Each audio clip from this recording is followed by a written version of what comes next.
Você já imaginou ser alguém que pensa que calor de 35 graus é frio do dia? Ou que toma banho num rio cheio de parasitas mortais, acreditando que está se lavando? Hoje você vai descobrir por que viver no Egito Antigo era sobreviver a uma maratona de incômodos naturais, doenças tropicais e crenças quase divinas no faraó. Tudo isso enquanto tentava respirar, andar e comer sem enlouquecer. Se inscreve agora no canal porque, honestamente, você não vai querer perder as próximas histórias sobre os bastidores sombrios de civilizações que pareciam incríveis. Até você tentar viver lá. Ah, e me conta aqui nos comentários. De onde você está me ouvindo? E que horas são aí? Hora de vestir o linho barato, pôr areia nos sapatos e seguir comigo por este dia mortal no Egito Antigo. Você acorda antes do sol. A casa de barro onde mora, construída com tijolos de argila e esterco, mal tem janelas. Dentro, o calor da noite se mistura à umidade do Nilo. O teto é plano e muita gente dorme sobre ele nas madrugadas quentes. Mas nem ali há alívio. Grilos e insetos teimam em investigar pés, mãos e orelhas ainda adormecidas. Ao sair, você pisa direto na areia fina espalhada pela rua de terra batida. O calor é sufocante.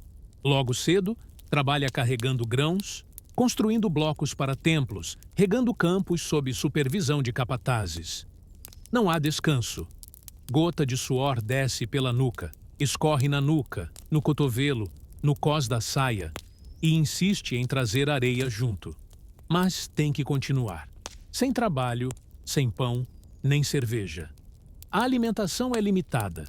Pão de cevada com grãos não peneirados, cheio de areia moída que você come sem perceber. E cerveja, tipo mingau fermentado, é mais nutritiva que saborosa. É quase sopro só, mas serve como principal fonte de energia. Açúcar só se fosse do mel ou tâmaras, que poucos podiam pagar. Não há variedade. Cada refeição parece uma tarefa árdua. Mastigar miolo duro e tomar caldo escuro com um monte de sedimento. Você tenta se refrescar mergulhando no Nilo. O problema? A água é um caldo de mosquitos transmissores de malária, vermes de bilharzíase e bactérias perigosas. Um risco maior do que sair de casa. Sem toalha, sem sabonete de verdade. Alguns usam cinzas de plantas e óleo aromático para tentar eliminar micróbios. Não adianta. 65% das múmias estudadas mostraram sinais de infecção por bilharzíase. 40% tinham piolhos de cabeça, 22% tinham malária falciparum e 10% sofriam com leishmaniose. O número real de pessoas doentes era devastador. A roupa, lenço ou túnica de linho leve. Pela manhã, o tecido até protege o corpo do sol. Ao meio-dia, parece agarrar-se à pele. Suor, areia e sujeira acumulam-se como camadas. A proteína animal, carne de cabra, peixe ou cordeiro, só aparece em ocasiões especiais ou nas mesas dos poucos que têm poder. Comer é função cíclica. Planta, tritura, mistura, ferve, abre o intestino e reza para não ter diarreia imprevisível. Se a fome não for devastadora, a sede logo aparece. O poço público fornece água lodosa, cheia de impurezas. Há quem filtre com panos, mas muitos não têm opção. O risco de contaminação bacteriana é alto. Febre tifoide, disenteria, salmonela à espreita. Doenças intestinais eram comum motivo de morte precoce. E ainda, impostos cobrados na colheita de trigo, cevada e legumes. Funcionários do faraó vinham recolher a parte do Estado. Qualquer falha implicava punição, corte de ração, suspensão de trabalho ou até violência física. Era viver sempre em dívida, ainda que pesado demais para carregar cada dia consigo. Mesmas práticas médicas? Medicina misturada à magia. O Papiro Ebers descreve tratamentos de doenças de pele com gorduras animais, óleos vegetais e sais alcalinos, como um sabão primitivo. Mas se a doença persistia, Pintavam símbolos mágicos, murmuravam encantamentos sagrados e recitavam nomes dos deuses na esperança de um milagre. Mulheres fazem ritual de Maat, viver com justiça e ordem, pois um rei impiedoso era considerado fonte de praga e seca. À tarde, você retorna à vila com dor nas costas, tosse ocasional e muco amarelado. Insetos mordem os dedos e o calor gera bolhas entre os dedos dos pés. Ao buscar descansar na sombra de uma parede de tijolos secos, vê crianças brincando com vasos quebrados. Um velho conta ao grupo histórias dos grandes faraós. Mas você mancha o rosto com mingau seco e pensa que não haveria vida para a fé se os sonhos não prometessem eternidade. Mas havia esperança. A religião inundava tudo. Cada gesto tinha oferenda para o além. Sonhar não era raro. Esperavam por um dia rever o eterno, ouvir o canto dos deuses, entrar na Duat, pesar o coração contra a pena de Maat e, se aprovado, atravessar para a vida eterna. Era essa meta que dava sentido à dor diária. Ao final do dia, você cai sem forças numa esteira de palha. Dúvida de que suportaria outro amanhecer nesse mundo arenoso, quente, contaminado. Mas sente que, mesmo assim, havia beleza nos cantos entoados nos túmulos, frescor nos papiros dos ritos funerários e esperança nos cânticos que anunciavam recomeço no além. Ainda assim, você não duraria um dia inteiro sob esse sol milenar por muito tempo. Você sobreviveu àquele primeiro dia mortífero? Pois agora entra num mundo onde a higiene é religião. As mulheres comandam o mercado, mas ainda assim vivem sob a sombra sufocante do faraó. E onde a ideia de justiça cósmica, a Maat, dita cada respiração do corpo coletivo. Logo ao acordar, você vê mulheres prepararem o pão e a cerveja do bairro. Elas misturam cevada e trigo, esmagam, fermentam, enxugam o suor com panos de linho. O moinho de pedra gira com força bruta. Mulheres passam horas sob o sol escaldante, cada um apoiando o peso no ombro. Homens carregam pacotes sobre a cabeça. Mulheres carregam o mundo nos ombros. Elas estavam longe de ser submissas. Podiam possuir terras, abrir processos em tribunal, até divorciar, o que para o padrão do mundo antigo era quase revolucionário. Podiam liderar negócios, agir como instrumentistas ou até sacerdotisas do culto da deusa Mut. Mesmo em sociedade patriarcal, havia espaço para a astúcia. Enquanto isso, o povo se mantinha religiosamente limpo. Os sacerdotes precisavam tomar banho até 4 vezes por dia, num ritual que era quase um hábito de estado. Usavam água perfumada com óleos de jasmim ou rena. Esfregavam gordura animal e nátron nas peles. Era uma forma de proteção e devoção. Até os plebeus tinham latrinas domésticas, entupiam-na com areia ou cinza e enterravam o resíduo no deserto, algo que impressionava viajantes antigos.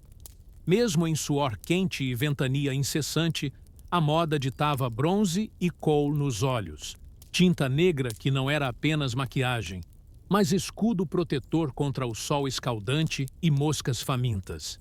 Mulheres passeavam penteadas sobre perucas de fibra vegetal e plantavam odores no ar com perfumes como mel, rosa e lírio, extravagância de quem queria driblar o cheiro arenoso do dia. Nesse cotidiano, a religião permeava tudo, presença constante. O conceito de Maat representava o equilíbrio universal e moral, e o faraó era seu guardião sobre o Nilo. Para manter Maat, era preciso ordem na colheita, justiça nas leis, higiene no corpo e sacrifícios regulares nos templos. Os sacerdotes limpam, vestem, alimentam as estátuas dos deuses em cerimônias diárias, de manhã e à noite, entregando a essência espiritual da comida antes mesmo que qualquer mortal comesse qualquer comida. As mulheres seguiam regras de pureza que variavam segundo o ciclo menstrual. Eram consideradas impuras durante sua menstruação. impedidas de entrar no templo ou participar de cerimônias públicas, e exigiam que maridos ou filhos cuidassem das tarefas domésticas em seu lugar. O tabu ficava mais forte quanto maior era a posição social, chegando ao caso de cortesãs ou sacerdotisas serem afastadas em ritos sagrados. Quando chegava a noite, havia mais fome, mas também mais ritual. Algumas famílias produziam oferendas em miniatura para sustentar a alma dos mortos no além. Pai recitava nome aos ancestrais e queimava incenso num pote resistente ao calor. Mulheres enrolavam papiros com fórmulas mágicas para proteção e crianças ouviam histórias do julgamento do coração contra a pena de Ma'at, após a morte, algo que provocava calafrios mais marcantes que o vento do deserto. Nesse contexto, você, pobre mortal, não era visto como indivíduo. Era parte do grande equilíbrio que mantinha o universo funcionando.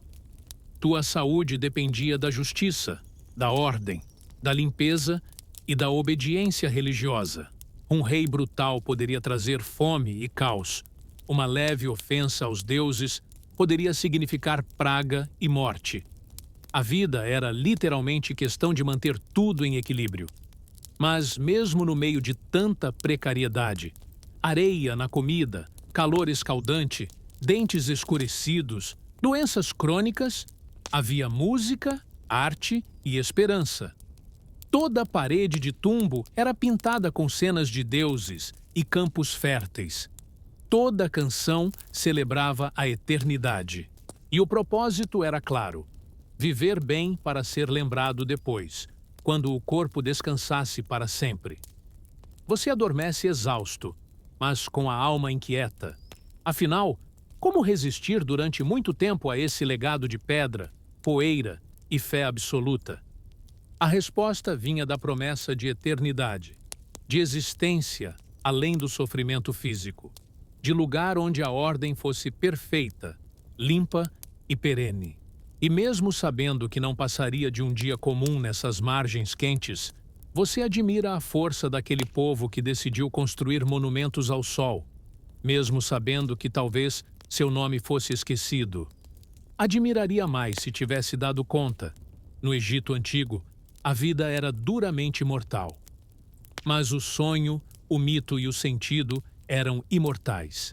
Imagine uma aldeia egípcia banhada pelo sol implacável, onde as mulheres não apenas gerenciam a casa, mas também geram futuros escribas, sacerdotisas e até curandeiras. O nascimento era cercado de ritual. A mãe se acomodava sobre tijolos cerimoniais chamados birth bricks, recostada em posição de cócoras, apoiada por parteiras que haviam sido treinadas por gerações. Esses tijolos, gravados com imagens de deuses como Hathor ou Meskenet, a deusa do parto que molda a Ka, a essência da alma, tornavam-se testemunhas simbólicas daquele instante de vida e destino criado. O design combinava realidade e sagrado.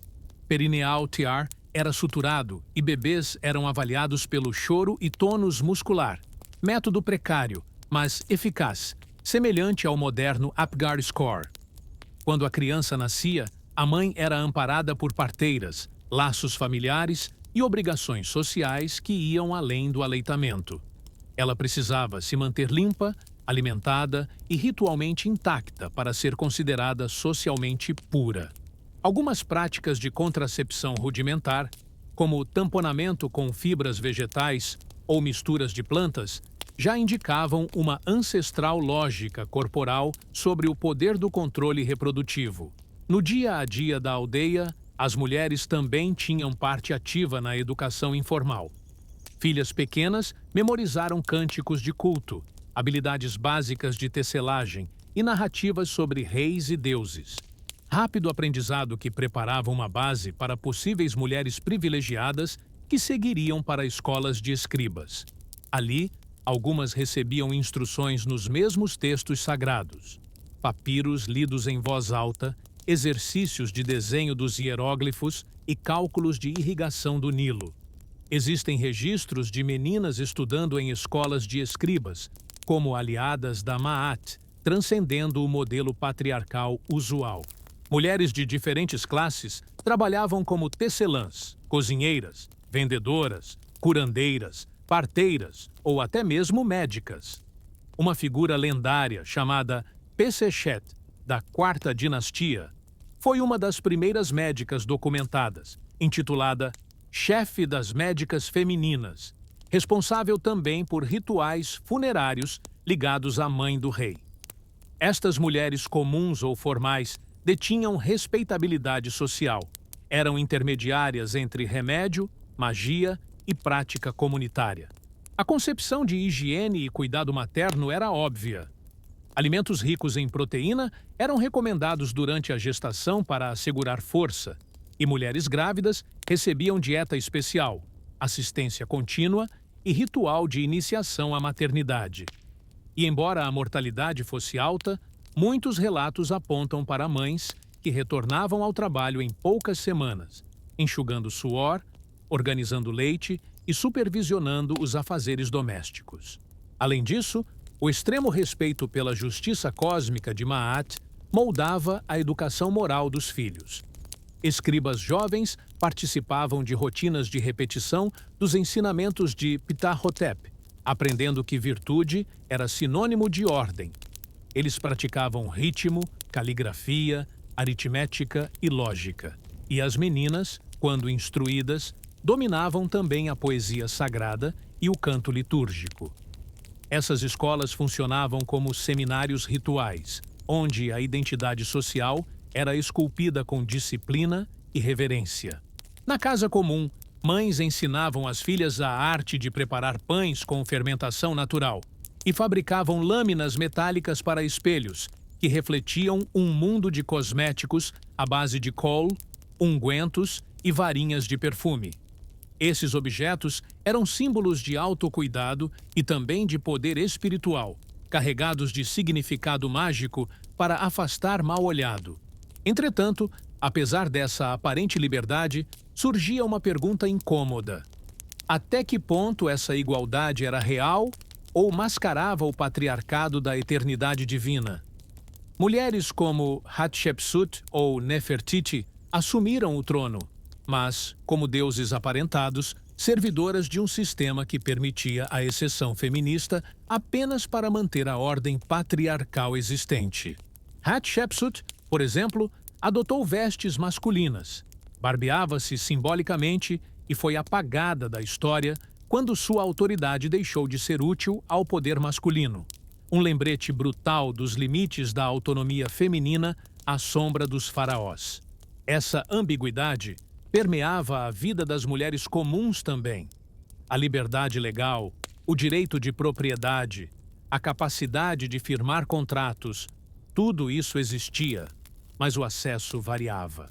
As mulheres que dobravam o linho fervido, que costuravam tecidos finos, que vendiam objetos no mercado do Nilo, estavam ambas integradas, sustentavam a economia doméstica e podiam herdar terras.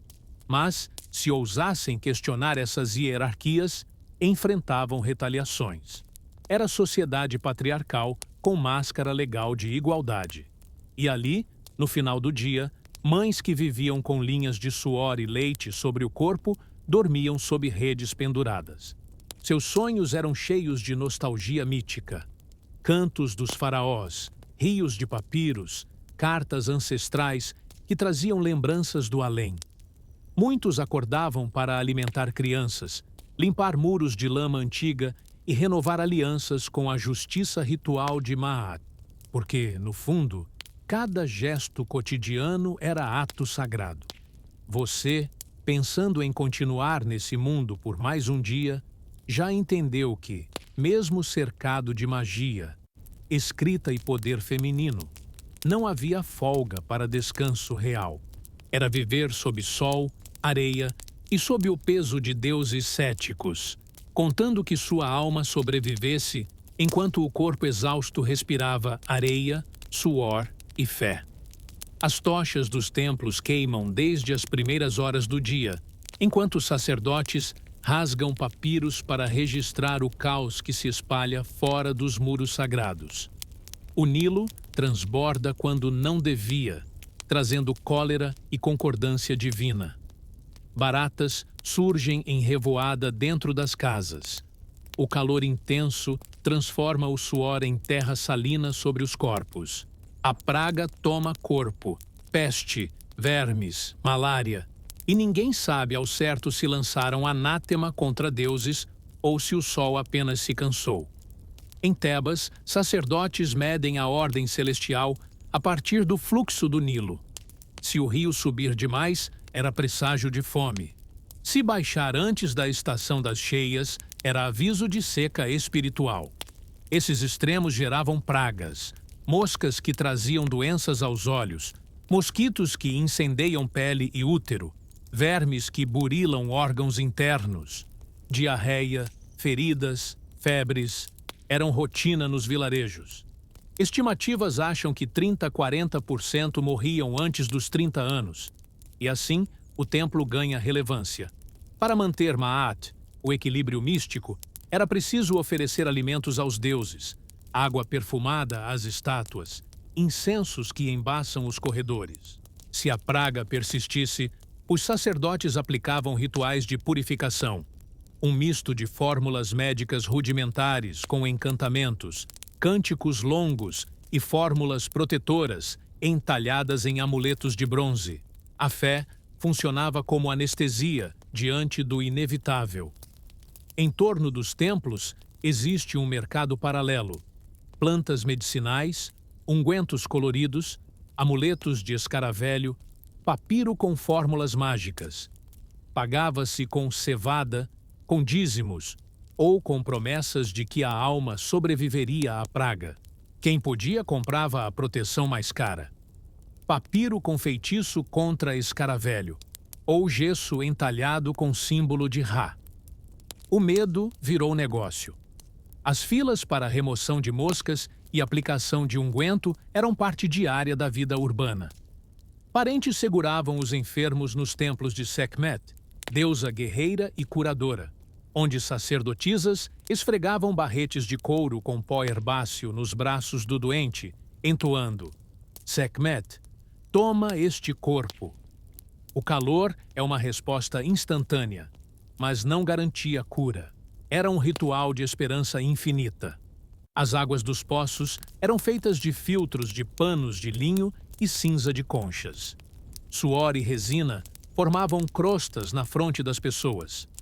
Desnutrição combinada à parasitose tornava cada febre uma sentença. Mulheres grávidas tinham mais risco. Crianças perdiam peso. Idosos tinham dentes pintados de negro pelo desgaste de cerâmica de barro. Corpos se acumulavam em fossos fora da cidade. Resistência? Colônia de trabalho forçado era usada para construir pirâmides e templos. Trabalhadores recebiam ração ridícula, menos de 2.000 calorias por dia, misturada com farelo de cevada e minas de grãos moídos pela areia. Mesmo exaustos, davam cantos à noite, rimas sobre a eternidade prometida, sons que misturavam enfraquecimento e esperança nos túmulos que jamais habitariam. E enquanto a civilização erguia obeliscos imponentes e documentos de poder eterno, no subsolo humano germinava o desespero. Mas havia também música, harpas dedilhadas por escravos, sendo levadas como sacrifício para sarcófagos. Arte pintada nas tumbas cheia de cor. Sonhos de renascimento conduziam artistas, escribas e artesãos a crer que, mesmo queimados pelo sol, ainda existiam. As mulheres seguiam entoando canções de Hamashed, a deusa da justiça, pedindo equilíbrio moral. Ato final era jorrar azeite perfumado nas bases dos pilares sagrados. Se o azeite escorresse devagar, era confirmação de estabilidade social. Se escorresse rápido demais, era mau presságio. Você iria dormir exausto. Diofe desta rotina desgastada. Mas algo dentro de você piscaria com o eco dos cânticos. Porque a civilização do Nilo se sustentava, mesmo diante da poeira, praga e opressão, na promessa de eternidade construída a partir do barro e da fé coletiva. Quando a vida no Nilo parecia sufocar sob o calor, as famílias voltavam-se para a morte como última promessa de equilíbrio. A mumificação, que começava como um conhecimento restrito, espalhou-se até famílias de classe média, embora nem todos pudessem pagar cerimônias completas. Ritos básicos incluíam a lavagem do corpo com vinho e especiarias, remoção do cérebro com um gancho inserido pelas asas nasais e retirada dos órgãos abdominais, exceto o coração, indispensável para o julgamento da alma no além-vida. O corpo era depois salgado com nátron por 70 dias, empacotado com resinas aromáticas e embrulhado em linho embebido em resina. Essa jornada era comandada por sacerdotes com máscaras de Anubis, o deus Shabitu dos funerais, que acompanhava o falecido a Duat, o mundo subterrâneo. Lá, diante do trono de Osíris, o coração do morto era pesado contra a pena da Maat. Se o coração fosse mais pesado, era devorado por Amit, e o indivíduo sofria a segunda morte, vagando eternamente sem descanso. As famílias preparavam um livro dos mortos sob medida, rolos de papiro escritos com feitiços que orientavam a alma pelos perigos da noite eterna. Gastos eram altos. Um livro podia custar quase 1 ano de salário de um operário comum. Escribas contratados decoravam os documentos com ilustrações dos portões de Duat e das mágicas passagens para o paraíso das sereias. O Aaru, campos de juncos exuberantes e praias de nostalgia onde a alma poderia viver sem dor. Mesmo as múmias infantis recebiam técnicas sofisticadas. Uma criança pobre era enterrada numa cova rasa, dessecada ao sol do deserto. Já pessoas de classe média pagavam envoltórios simples, contanto que o corpo fosse preservado suficientemente. E muitos desses corpos ainda resistem ao tempo 3.000 anos depois. Observações radiográficas recentes confirmaram que até os membros mais abastados sofriam com doenças como anemia, tuberculose e desnutrição. Os grandes egípcios também se rendiam ao corpo frágil. Uma múmia famosa apresenta a expressão petrificada de agonia, com a boca aberta para sempre, quase uma pintura viva da dor, até mesmo na eternidade. Durante 70 dias, os rituais guiavam a transformação: limpeza, secagem, enfaixamento e encantamentos. O cheiro forte de resina de cedro, junípero e cera de abelha impregnava o ambiente do embalsamento, evitando ainda mais a decomposição. A cada etapa havia recitação de fórmulas sagradas, como recitar o encerramento da boca, rito silencioso suposto abrir os órgãos sensíveis do morto para sentir de novo no além. Se a alma fosse julgada digna, ela alcançava a Aru, libertava a Ka e Ba, e poderia existir como Ak, título de glória pós-vida reunificado. Mas entre essas cerimônias, uma pergunta se colocava: o que ia pelo coração do falecido enquanto o escriba rabiscava palavras mágicas? Um corpo pode resistir à areia, à praga e ao suor, mas pode suportar a ideia de que seu coração será pesado contra uma pena de verdade invisível? Poucos sobreviventes chegavam à eternidade intacta. Um texto póstumo reclamava: meu corpo secou, minha carne se perdeu, mas que minha alma alcance solo livre de praga. Era o grito silencioso de quem percebeu que, mesmo depois da morte, o Egito exigia perfeição ritual. E o povo comum? Eles se agarravam à crença de que, se seu nome fosse pronunciado em estátua e seu coração fosse aprovado, viveriam por sempre nos campos do Nilo Celestial. Mesmo se a tumba fosse simples, o espírito ainda caminhava sobre as margens de Aaru, sob o olhar benevolente de Osíris, Tot e os 42 juízes, sussurrando uma forma final de justiça. Você ainda acorda à beira do Nilo, de estômago fraco, ao som distante das harpas rebuscadas dos bordéis sagrados. Sim, no Egito Antigo havia bordéis oficiais, frequentados por professores, escribas e comandantes militares, onde cortesãs usavam maquiagem espessa, perfumavam-se com mel de tâmaras e recitavam poesia dedicada às divindades do prazer e da fertilidade. Que Hathor me nomeie criança em vento, mas me liberte no comício da noite. Era glamour misturado a suor e serviço ritual. Eles diziam que a prostituição era parte da ordem social, especialmente nos templos dedicados à deusa do vinho e da dança, Hathor, cujas sacerdotisas administravam ritos sensuais como parte da devoção reverente. Mulheres casadas que prostituíam seus corpos nas ruas ou mercados pagavam multa, mas no templo era virtude controlada. Escribas registravam a frequência de cada lado a Aru, enquanto outros reverenciavam o prazer como dádiva divina. Mas se você andasse pelas ruas, veria menos cerimônias e mais bebedouros improvisados. Em frente a templos e casas nobres, enfileiravam-se barris de cerveja e tábuas improvisadas para distribuição pública. Todos estavam cansados. Trabalhavam sob o sol quente. O pó se amassava ao redor. Alguns diziam que morreriam seco. A cerveja, mais líquida que nutritiva, era sua salvação, uma espécie de tapa suave à desidratação. Mulheres maiores carregavam grandes jarras com líquido escuro e espesso, vendendo porções a homens famintos. Inúmeras crianças empurravam medalhas de barro, pequenos pães revestidos de grãos frios para acompanhar, como café com bolacha moderna, isto é, nada era lucrativo, tudo era necessário. Os impostos eram calcados em grãos, cerveja, gado e cerimônias. A nobreza vivia em palácios de pedra, mas muitos raramente viam trigo no prato. Trabalhavam a escritura em papiros improvisados, usando cálamos cortado da ponta de junco e tinta de fuligem misturada com gordura animal.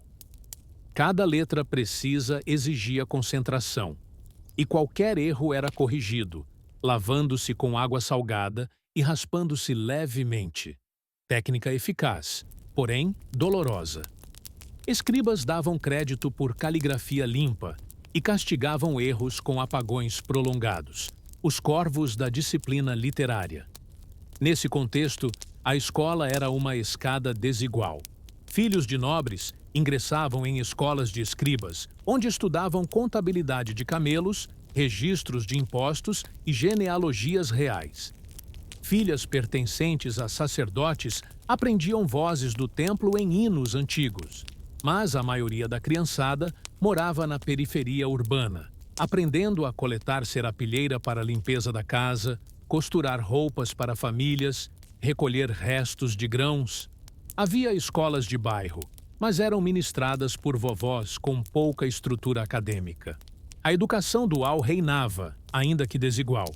E, por último, há o mistério dos 100 véus, variação pouco citada nos livros de turismo, mas amplamente comentada nos círculos de historiadores alternativos. Dizem que sacerdotisas do templo de Ísis cobriam o rosto com 100 véus de linho branco diariamente durante festivais lunares. O véu simbolizava camadas de limbo entre o corpo e o espírito do pós-vida. Cada véu removido durante a dança ritual correspondia a uma iniciação espiritual. Se eu tiro 90 véus, minha alma retorna nua ao céu.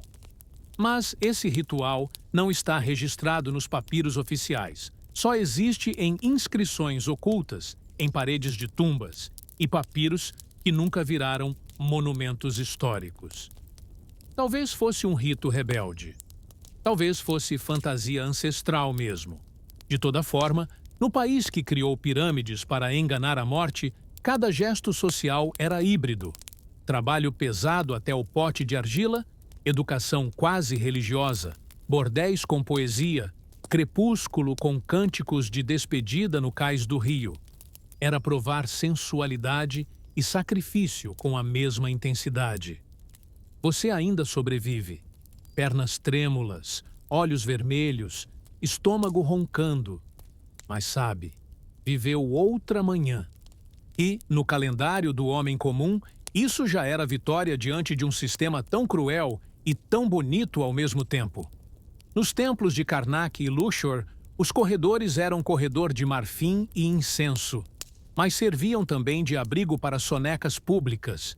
Sim, sacerdotes e camponeses encontravam sombra entre as colunas monumentais após as oferendas matinais. Eles deitavam-se sobre tapetes simples, colocando o próprio capuz de linho como travesseiro, e dormiam como se estivessem debaixo de nuvem benéfica. Porque o descanso não era preguiça.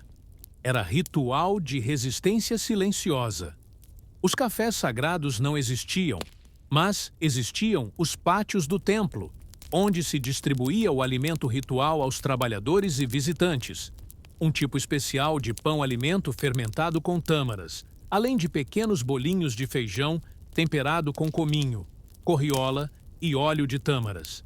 Era branco de farinha grossa, mas com sabor doce, algo entre bolo velho e pão azedo, recheado de moscas.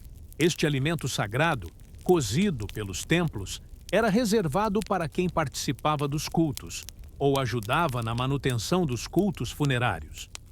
Enquanto o sol ardia lá fora, os iniciantes experimentavam uma curiosa disciplina.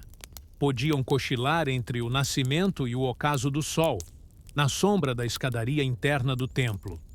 Diziam que essas sonecas guardavam proteção, suspensões de sofrimento que evitavam pragas intestinais e obscurecimento mental por insolação.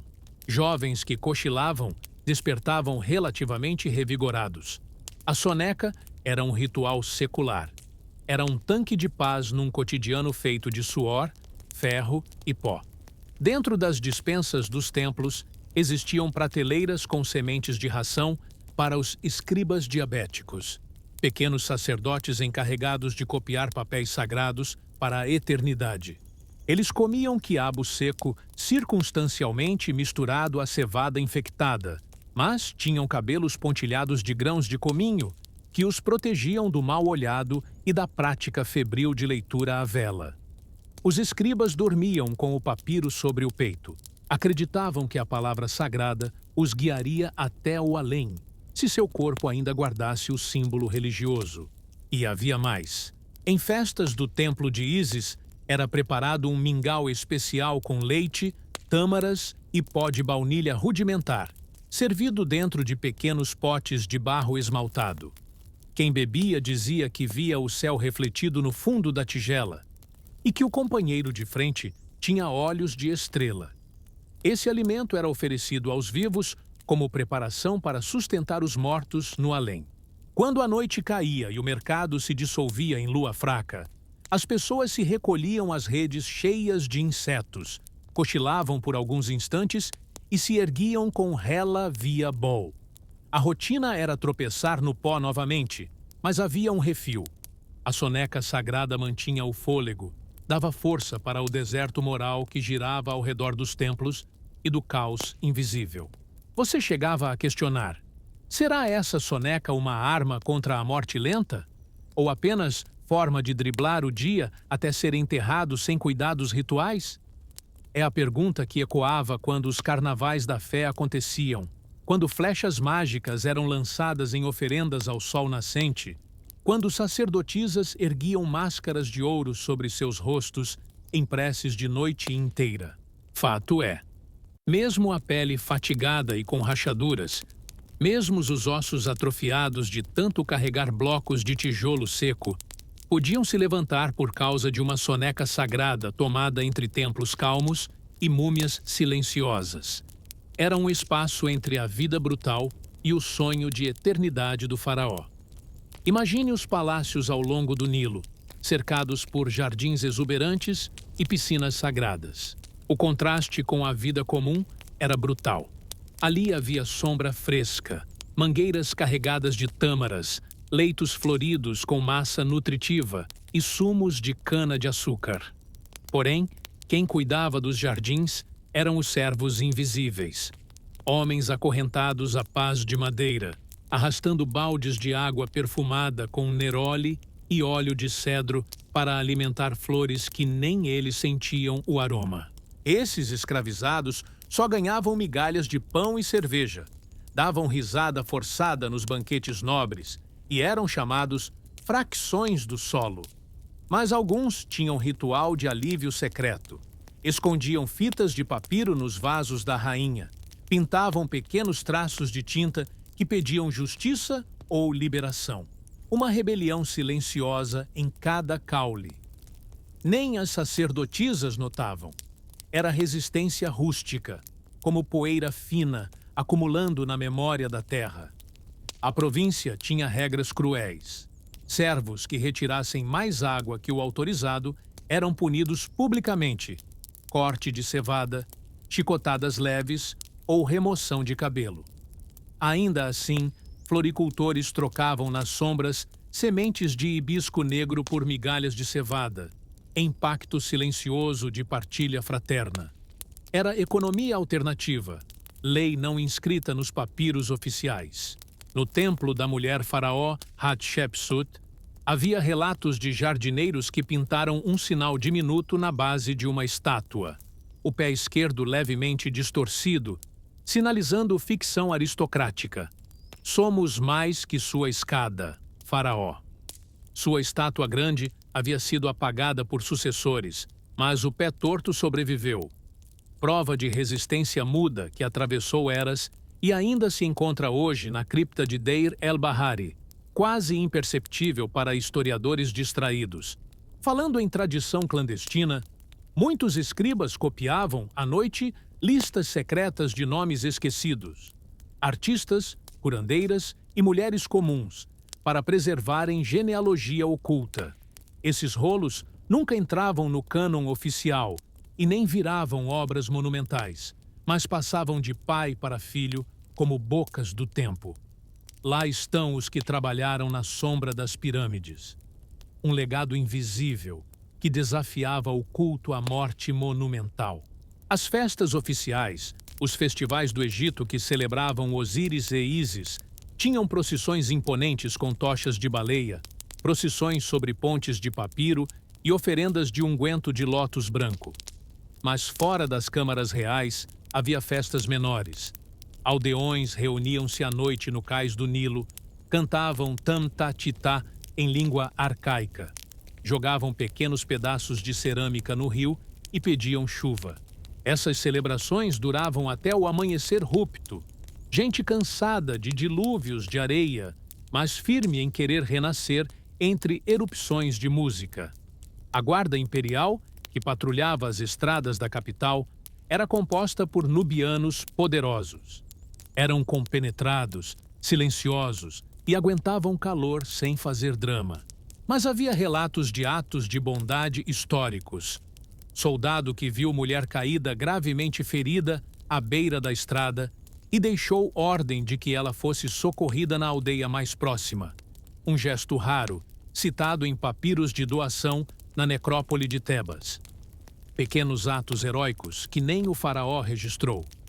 Enquanto isso, o sol continuava castigando a areia, o desgaste do couro nos calcanhares, o árido no suor.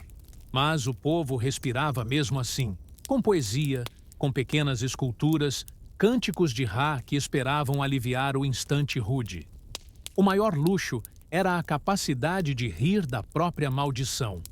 Contos de camponeses que prometeram enganar o vento com moedas falsas e conseguiram colher uma safra milagrosa. Histórias que nunca entrariam nos templos, mas salvaram o humor. Templo e praga, opulência e escassez. O Egito Antigo foi organizado sobre contradições. O faraó erguia montanhas pétreas ao sol. Seus jardins floriam e exalavam paz. Por baixo, gente suava, abria buracos nas paredes, tecia palavras invisíveis no barro, mantinha uma história alternativa longe dos templos oficiais. Você sobreviveu mais um dia. Com os punhos sujos de areia, com a garganta seca, com alguma impressão persistente de ardor nos olhos. Mas sabe agora que existia corpo e contracultura, resistência e silêncio. Sobreviventes sem trono nem estátua, mas vivos na parte obscura da história. Enquanto os templos registravam epopeias de faraós e deuses oficiais, havia inscrições rabiscadas nas paredes de tumbas, rochas e cavernas, conhecidas como grafite populares, que revelavam o que o povo realmente pensava, longe da versão culta e ritual. Trabalhadores deixavam seus nomes e piadas soltas nos corredores de Saqqara e no templo de Abidos. Esses traços traziam mensagens simples como: "Eu estou aqui e o salário está atrasado", ou "Sete Piri não passa de vaidade imperial". Texto e imagem convivendo em murmúrios de pedra viva. A maioria dos egípcios era analfabeta, e os mitos circulavam pela memória coletiva em forma de contos orais. As histórias sobre Osíris e Sete, por exemplo, existiam em diversas variantes locais, adaptadas de comunidade em comunidade. Algumas versões falavam que Sete havia traído Osíris por ciúmes da fertilidade que a esposa Ísis irradiava. Outras associavam o desequilíbrio ao conflito entre os nomes verdadeiros dos deuses, que não eram compartilhados totalmente com o público. Essas narrativas não estavam inscritas nos papiros oficiais, nem nos muros polidos dos templos. Eram contadas ao redor de fogueiras por mulheres e velhos sábios, orbitando entre o sagrado e o satírico. Um mito falava de feiticeiros que extraiam do sarcófago o livro de Thoth e, ao violar os restos de um antigo faraó, eram amaldiçoados por visões intermináveis, nunca vistas por escribas autorizados, mas passadas em sussurros para assustar crianças e lembrar: conhecimento proibido tem preço. Nos funerais de nobres, as paredes dos corredores secundários não exibiam apenas cenas hieroglíficas triunfantes, mas também rabiscos clandestinos de artesãos que deixavam marcas de desperdício de tinta, rostos rabiscados ou símbolos de escaravelho riscados. Representavam desejos, vingança, libertação ou simplesmente resiliência. Estou aqui e resisto invisível. Em sítios como Wadi Hamamat, homens deixaram inscrições irônicas como: "Parei de beber cevada, agora trabalho com óleos secos, mas menos bêbados", ou "Não confie em quem vende ouro no deserto". Esses textos simples formavam o esqueleto da verdade popular, aquela que nunca aparece nos livros de reis, mas persiste como poeira sobre as pedras antigas. Grupos marginalizados, leprosos, ex-escravos, mulheres forçadas à servidão, criavam seus próprios mitos de resiliência. Dançavam à noite nos quintais, entoando cânticos que misturavam palavras de Ísis com frases proibidas como que Sekhmet consuma a turma dos tributos eternos. Era subversão oral, canto falado por quem não tinha tumba decorada nem obelisco para recordá-lo. Um texto popular dizia: "Que minha alma pese leve, pois devo caminhar nas sombras do templo para botar fogo nos corações dos escribas". Esses versos nunca viravam papiros sagrados, mas eram recitados por poetisas anônimas nas margens do Nilo, em fluxo clandestino de revolta pacífica. A tradição oral se mantinha viva e fluida, adaptando mitos antigos ao cotidiano invisível. Ao ler esses registros não oficiais, historiadores modernos descobriram que a memória social era tão poderosa quanto a escrita monumental. A capacidade de contar histórias, proteger genealogias esquecidas e recitar mitos populares mantinha viva uma história paralela que jamais seria reconhecida oficialmente. Feche os olhos. Imagine os rabiscos apagados por incêndios e mosquitos, mas vividos em fala. Imagine o canto noturno que reivindica a justiça, enquanto o faraó dorme em sua pirâmide. Esse eco ecoa até hoje, na voz dos que se lembram das histórias que não cabem em templo nenhum. Com o passar das gerações, o sol que sustentou impérios se tornou forno implacável. O Egito antigo, brilhante e poderoso, chegou ao ocaso. Os templos imponentes ruíram sob invasões estrangeiras. O poder faraônico se esfacelou em fragmentos de barro e sangue. Rios de ouro foram saqueados, sacerdotes exilados, papiros queimados. O silêncio oficial tomou o lugar da voz divina. No entanto, os mitos subterrâneos, as cantigas rabiscadas e os desenhos escondidos sobreviveram. Eles se tornaram sementes de resistência cultural. Memórias disfarçadas que migraram pelos desertos até as bordas do Vale do Nilo. As pequenas histórias, o Ashes do escravo, a rima final de um artesão, o verso proibido de uma sacerdotisa, passaram secretamente de geração a geração, como música leve que não quer morrer. Os papiros que escaparam da destruição foram hoje encontrados em coleções de museus, mas muitos textos populares continuam dormindo sob as dunas. Eles sussurram enquanto o vento levanta poeira, lembrando que nenhum império é inteiro se não carregar em sua terra o rasto de seus excluídos e invisíveis. Hoje, pense em pirâmides que bilionários financiam com brilho digital. Pense em templos reconstruídos para selfies e filmes épicos. Mas lembre-se, o que sustentava esse poder era a reverência ao trabalho de quem carregava tijolos de barro, às melodias baixas das curandeiras, aos traços nas pedras que declamavam: "Eu estive aqui e resisti". Alguns arqueólogos modernos encontraram listas de camponeses rasgadas nas paredes da pirâmide de Djoser, sinais de divisão de ração, nomes de mulheres que lavavam lírio para os escribas, erros de cálculo que ninguém perdoaria em público. Esses fragmentos apontam para uma sociedade que vivia sob a autoridade divina, mas que dependia inteira da mão invisível do povo comum. E a pergunta que ressoa como tambor distante: será que o homem comum morreu com o templo ou sobreviveu nas sombras do poder? A resposta, se existiu, estava nas histórias que rodaram o mundo, nas vozes que nunca calaram. Vozes silenciosas, como o riso de criança na madrugada fria do deserto. No ocaso do último faraó, o que restava era apenas a poeira formal da eternidade, mas também o eco dos que viveram em barro, suor e fé. O império, ruído monumental da morte, acabou ecoando apenas na sombra dos mitos populares. Sussurros que cresceram discretos, mas resistentes como raízes no solo que os cultivou. Você, que percorreu essa viagem, sabe agora: a areia pode apagar o papel. O sol pode enterrar o trono. Mas a história do homem comum, cantada em grafite e lenda, permanece. Ela não rouba relevância.